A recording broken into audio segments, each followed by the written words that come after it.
تو اس سے غدی کینسر پیدا ہوتا ہے جس کو کارسینوما کہا جاتا ہے۔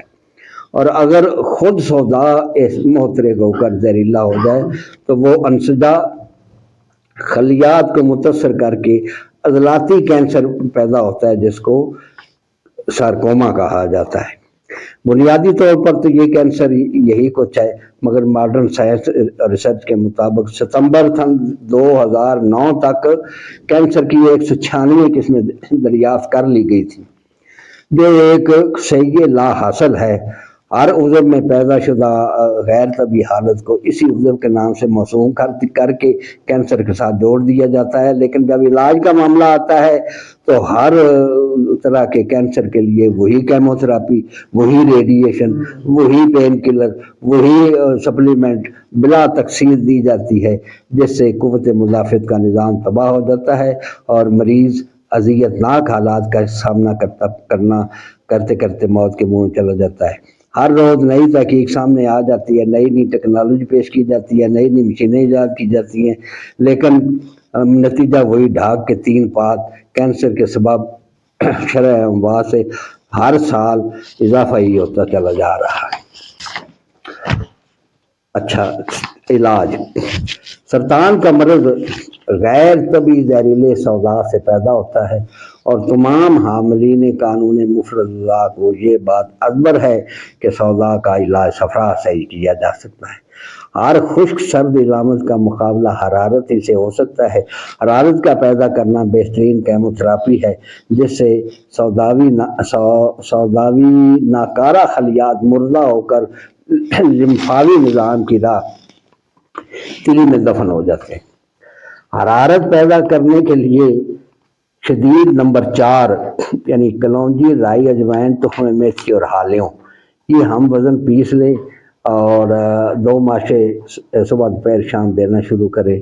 اس سے یہ دوا جو ہے، اس سے میں نے یہ بھی دیکھا ہے بہت سے پیشنٹ آپ کے پاس آتے ہوں گے جو کہتے ہیں کہ مجھے بخار ہے، ٹمپریچر لیں تو باڈی ٹمپریچر بلو نارمل ہوتا ہے، یہ دوا آپ اس کو دیں تو اسی وقت آرام آ جاتا ہے، مطلب ان کی حرارت پوری ہو جاتی ہے تو ان کی یہ علامت بھی ختم ہو جاتی ہے۔ اس کی امراء ملین نمبر 4 یعنی گندک، اجوائن، رائی، باگچی، اور اگر اس میں بہت تھوڑی مقدار میں جمال کوٹا ڈالیں تو اس کی اثرات بہت زیادہ تیز ہو جاتے ہیں۔ اس دوا کو اگر باپریز 4 ہفتے دیا جائے تو یقینی فوائد کی حامل ہے۔ اس کے ساتھ حب کینسر ڈاکسیڈ جدید 2 گولیاں صبح دوپہر شام دے اور سوداوی زہر کی وجہ سے پیدا ہونے والی بیماریوں کو ختم کر دیتی ہے، خلیات کی مزید شکست اور ریس کو روک دیتی ہے، سرطانی رسولیاں خلیات فساد زدہ مردہ ہو جاتے ہیں اور پیپ بننی شروع ہو جاتی ہے۔ پیپ کا بننا سرطان کا علاج ہے۔ اکسیر جدید میں رس کپور اور دار چکنا ہڑتال ورقیہ بھی پڑھتے ہیں، اگر ان کو مدبر کر کے استعمال کیا جائے تو تیز اثر ہو جاتے ہیں۔ کارسینوما کو ختم کرنے کے لیے ہلدی کا استعمال بہت مفید رہتا ہے۔ ہلدی میں کرکومین نامی ایک عنصر پایا جاتا ہے جو یہ جوہر موثرہ ہے جس سے سرطان کا علاج کیا جاتا ہے۔ کارسینوما کے لیے ایک نسخہ بزرگوں کا معمول مطلب رہا ہے، میں چاہتا ہوں کہ آپ لوگ بھی اس کو کسی وقت آزمائیں، اور وہ یہ ہے کہ 1 چمچہ سفید پیاز کا پانی لے لیں، اس کو 1 کپ سادہ پانی ملا لیں، اس کے ساتھ آدھا چمچہ ہلدی پھانک لیں، اور اگر صبح شام اس کا استعمال اپنا معمول بنا لیں تو بہت جلد سرطانی گلٹی تحلیل ہونا شروع ہو جاتی ہے۔ اس مرض میں مصفیات خون جڑی بوٹیوں کا استعمال بھی بڑے مفید نتائج دیتا ہے۔ یہ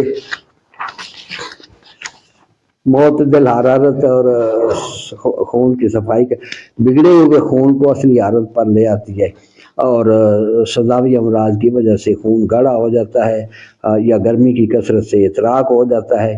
ایسی حالت کو اعتدال پر لانے کے لیے ان مصفحین بوٹیوں کا استعمال بے حد نفع کرتا ہے۔ یہ ہمارا طب کا یہ اینٹی سیپٹک، اینٹی بائیوٹک یہی کچھ ہی ہے۔ یہ خون کا جسمی و کیفیاتی اعتدال بحال ہو جاتا ہے اور خون ناگوار آلائش سے پاک ہو جاتا ہے۔ اور یہی خون کی صفائی ہے۔ اس کے لیے چرائتا، کریتا، تماسا، شاطرہ، نیم، چوک چینی، سرس، بکن اور سائے دیوی، اشبا وغیرہ بوٹیوں کا استعمال ضرور کرتے رہنا چاہیے۔ یہ خون کی اسکیوینجز کے لیے بہت اچھا ہے۔ شدید حالتوں میں پارے کے مرکبات بہت مفید ہوتے ہیں۔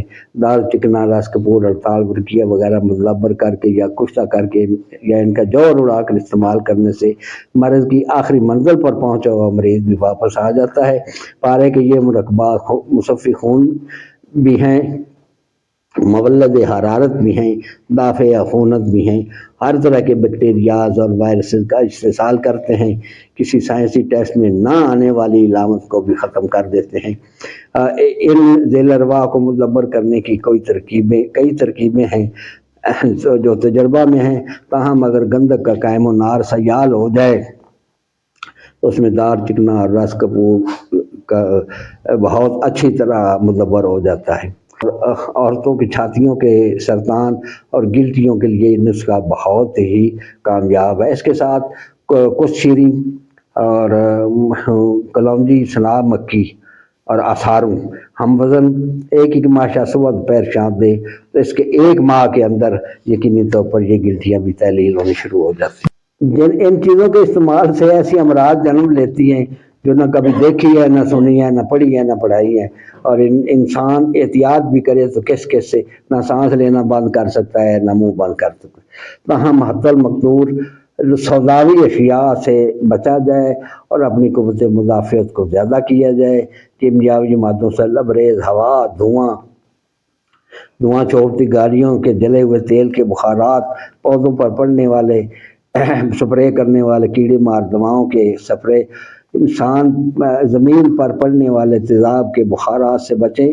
بڑا گوشت اور براہ راست کوئلوں پر پکے ہوئے کباب سے پرہیز کریں۔ مصنوعی غذاؤں کا استعمال نہ کریں۔ سگریٹ کے دھوئیں سے بچیں اور پان چھالیہ تمباکو سے دور رہیں۔ پلاسٹک کے استعمال سے اور پیٹرولیم آئٹم سے بچنے کی کوشش کریں۔ غذا متوازن کھائیں اور بلا ضرورت ہرگز نہ کھائیں۔ ضرورت سے زیادہ کھائی گئی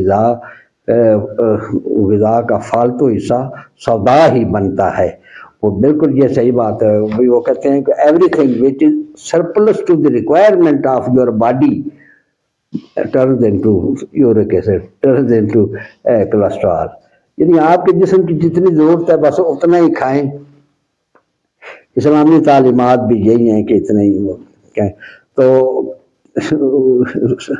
سودا یہ بنتا۔ اپنے نظام ہضم پر ہر چیز ضروری بوجھ غیر ضروری بوجھ نہ ڈالیں۔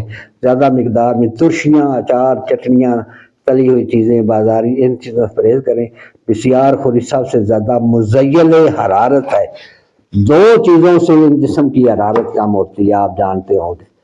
ایک یہ کہ جب زیادہ کھایا جائے ساری حرارت اس کو ہضم کرنے میں لگ جاتی ہے، تو بسیار خوری سب سے زیادہ مزیل حرارت عمل ہے۔ جسمی اعضاء کی ضرورت کا پورے ہوتے رہنا زندگی کا تسلسل ہے۔ اعتدال اور احتیاط سے اس زندگی کی حفاظت کیجیے۔ اللہ پاک سے ہر موذی مرض اور اذیت ناک حالات سے بچنے اور محفوظ رہنے کے لیے دعا مانگتے رہیے۔ اللہ پاک آپ کو صحت دے، سکھ سلامتی دے۔